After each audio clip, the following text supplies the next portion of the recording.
Happy new year সবাইকে। New ইয়ারের শুরুতেই চলো চিকেনের একটা দারুণ রেসিপি দিয়ে শুরু করি। প্রথমেই বোনলেস চিকেনের পিসগুলোকে আমি লম্বাভাবে ভালো করে কেটে নিয়েছি।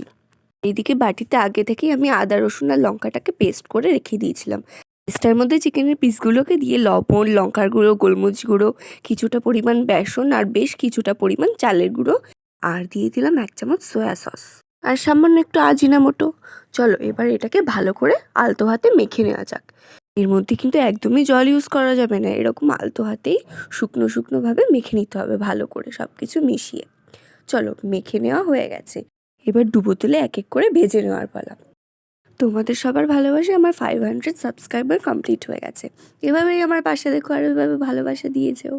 তো চলো এগুলোকে ভেজে তুলে নেওয়ার পালায়। দেখো 2 পিঠ লাল লাল করে গোল্ডেন ব্রাউন করে ভেজে নিতে হবে।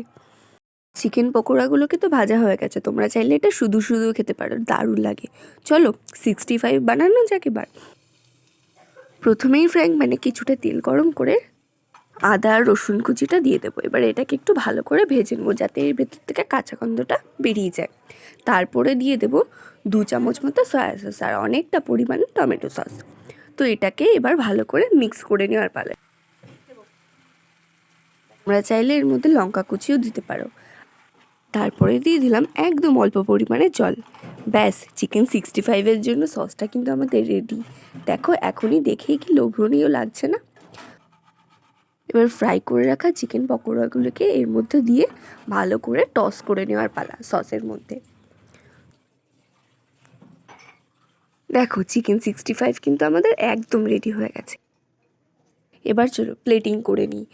প্লেটটাকে শসা, পেঁয়াজ, ধনেপাতা দিয়ে ভালোভাবে গার্নিশ করে নিয়েছিলাম। কি দারুণ দেখতে লাগছে দেখো, খেতেও কিন্তু এর থেকে আরও বেশি ভালো হয়েছিল।